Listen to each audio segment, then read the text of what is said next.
প্রথম আলোর প্রধান শিরোনাম, ত্রয়োদশ জাতীয় সংসদ ঋণ খেলাপি ছিলেন, এখন সংসদে।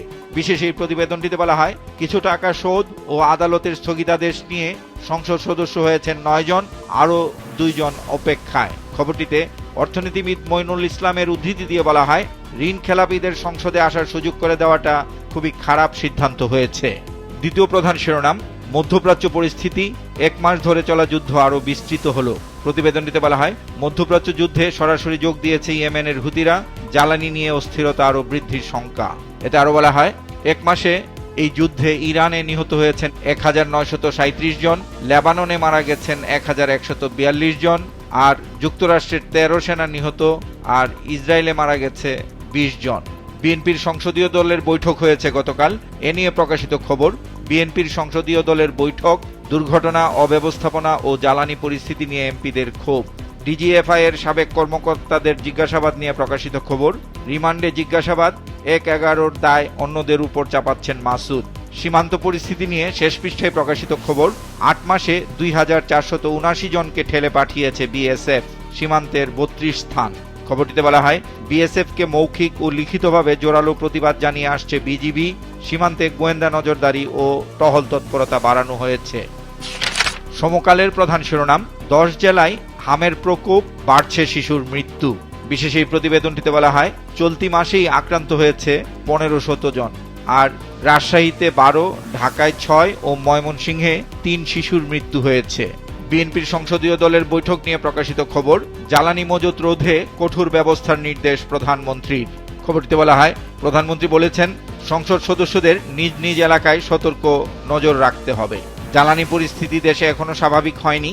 এ নিয়ে প্রকাশিত খবরের শিরোনাম, পাম্পে কর্মকর্তা নিয়োগ, অভিযানও বাড়ছে। খবরটিতে বলা হয়, তেল সরবরাহের সময় 2 ঘন্টা এগিয়ে এনেছে বিপিসি। অভিবাসন প্রত্যাশীদের ভূমধ্যসাগর পাড়ি দিতে গিয়ে দুর্ঘটনার খবর ছাপা হয়েছে বেশ গুরুত্ব সহকারে প্রথম পৃষ্ঠায়। শিরোনাম, ইউরোপে যাওয়ার পথে সাগরে সুনামগঞ্জের 10 জনের মৃত্যু, ভূমধ্যসাগরে নৌকাডুবি। খবরটিতে বলা হয়, খাবার ও বিশুদ্ধ পানির সংকটের কারণে প্রাণ হারিয়েছেন তারা, আরও মৃত্যুর সংখ্যা, 21 বাংলাদেশিকে জীবিত উদ্ধার। জেলে অপহরণ নিয়ে শেষ পৃষ্ঠায় প্রকাশিত খবর, নাপ নদে গুলি ছুড়ে 14 জেলেকে অপহরণ।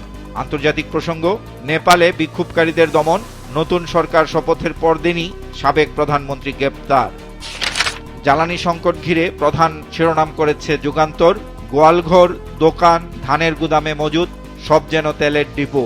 খবরতে বলা হয়, ময়মনসিংহে মাটির নিচের ট্যাঙ্ক থেকে 24,000 লিটার তেল জব্দ করা হয়েছে, আর নিরাপত্তা ও পাচার ঠেকাতে ডিপোগুলোতে বিজিবি মোতায়েন রয়েছে। এর পাশাপাশি প্রকাশিত আরেকটি খবর, জ্বালানি সংকট জাতীয় সমস্যায় রূপ নিচ্ছে। দ্বিতীয় প্রধান শিরোনাম, বিএনপির সংসদীয় দলের বৈঠক, একাধিক মন্ত্রী প্রতিমন্ত্রী জবাবদিহির মুখে। ত্রয়োদশ জাতীয় সংসদের মুলতবি অধিবেশন আজ বসছে। এ নিয়ে প্রকাশিত খবর, গণভোট অধ্যাদেশ নিয়ে ছড়াতে পারে উত্তাপ। আন্তর্জাতিক প্রসঙ্গ, মধ্যপ্রাচ্যে যুদ্ধ দীর্ঘায়িত হলে দেশে চতুর্মুখী সংকট ঘনীভূত হবে। খবরটিতে বলা হয়, এ পরিস্থিতিতে তেল ও গ্যাস সংকট প্রকট হবে, আর কৃষি ও শিল্প খাতে এর বিরূপ প্রভাব পড়বে। এসএসসি ও এইচএসসির পরীক্ষা গ্রহণ পদ্ধতি নিয়ে শেষ পৃষ্ঠায় প্রকাশিত খবরের শিরোনাম, এসএসসি ও এইচএসসি অভিন্ন প্রশ্নে সব শিক্ষা বোর্ডের পরীক্ষা। খবরটিতে বলা হয়, এ নিয়ে মন্ত্রণালয়ে এক সভায় সিদ্ধান্ত নেওয়া হবে। কালের কণ্ঠের প্রধান শিরোনাম, রামেক হাসপাতালে আইসিইউ অব্যবস্থাপনা, 18 দিনে 51 শিশুর মৃত্যু। পুলিশের বর্তমান পোশাক নিয়ে প্রকাশিত খবর, পুলিশ এই পোশাকে সন্তুষ্ট নয়, স্বরাষ্ট্রমন্ত্রী। বিভিন্ন বিশ্ববিদ্যালয়ে উপাচার্য বদল নিয়ে জামাত এক বিবৃতি দিয়েছে। এ নিয়ে প্রকাশিত খবর, জামাতের বিবৃতি, দলীয় বিবেচনায় উপাচার্য পরিবর্তন অস্বাভাবিক। আমার দেশের প্রধান শিরোনাম, বিআরটি প্রকল্প এখন গলার কাটা। খবরটিতে বলা হয়, ত্রুটিপূর্ণ নকশা আর ক্ষমতাচ্যুত প্রধানমন্ত্রী শেখ হাসিনার ইগোর কারণে এ মেগা প্রকল্প এখন জনদুর্ভোগের কারণ হয়ে দাঁড়িয়েছে। ব্যাংক পরিস্থিতি নিয়ে শেষ পৃষ্ঠায় প্রকাশিত খবর, 12 ব্যাংককে 68,000 কোটি টাকা ধার দিয়ে ফেরত পায়নি কেন্দ্রীয় ব্যাংক। রাজনীতির খবর, 2 ইস্যুতে সোচ্চার হচ্ছে জামাত জোট। খবরটিতে বলা হয়, আজ সংসদ উত্তপ্ত করতে পারেন বিরোধী দলীয় নেতারা, আর সংসদে সমাধান না হলে রাজপথে আন্দোলনের হুঁশিয়ারি। আজকের পত্রিকার প্রধান শিরোনাম, বিসিএস এ নিয়োগের সব ধাপ হবে সফটওয়্যারে, সংস্কার।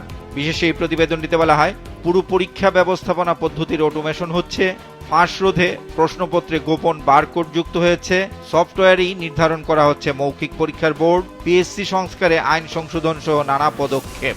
আবহাওয়া পরিস্থিতি নিয়ে শেষ পৃষ্ঠায় প্রকাশিত খবর, হাওর অঞ্চলে নদ নদীর পানি বাড়ছে, বন্যার শঙ্কা নেই। প্রতিবেদনটিতে বলা হয়, নদ নদীর পানি প্রাক মৌসুমী বিপদসীমার নিচেই রয়েছে। আজ থেকে 4 দিন সব বিভাগে বৃষ্টির পূর্বাভাস। মধ্যপ্রাচ্য যুদ্ধ নিয়ে প্রধান শিরোনাম করেছে দেশ রূপান্তর, ধ্বংস মৃত্যু বিভীষিকার 1 মাস, এই যুদ্ধের শেষ কোথায়। দ্বিতীয় প্রধান শিরোনাম, ফৌজদারি মামলা, সাক্ষী যেন সোনার হরিণ। খবরটিতে বলা হয়, শুধু সাক্ষীর অভাবেই অনেক মামলা ঝুলে আছে 20 থেকে 26 বছর, আর অধস্তন আদালতে বিচারাধীন 40 লাখের বেশি মামলার প্রায় 24 লাখ ফৌজদারি।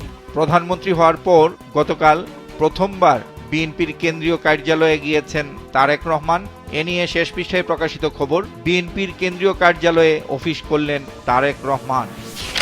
কালবেলার প্রধান শিরোনাম, ভেট অব্যাহতি পেয়েও শর্ত মানেনি ইউনূসের গ্রামীণ ডিস্ট্রিবিউশন, প্রতিষ্ঠানটির বিষয়ে নিশ্চুপ এনবিআর। বিশেষ এই প্রতিবেদনটিতে বলা হয়, আমদানি নির্ভর মোবাইল সংযোজন করছে গ্রামীণ ডিস্ট্রিবিউশন, ব্যাটারি ও চার্জার উৎপাদনের শর্তও মানছে না প্রতিষ্ঠানটি।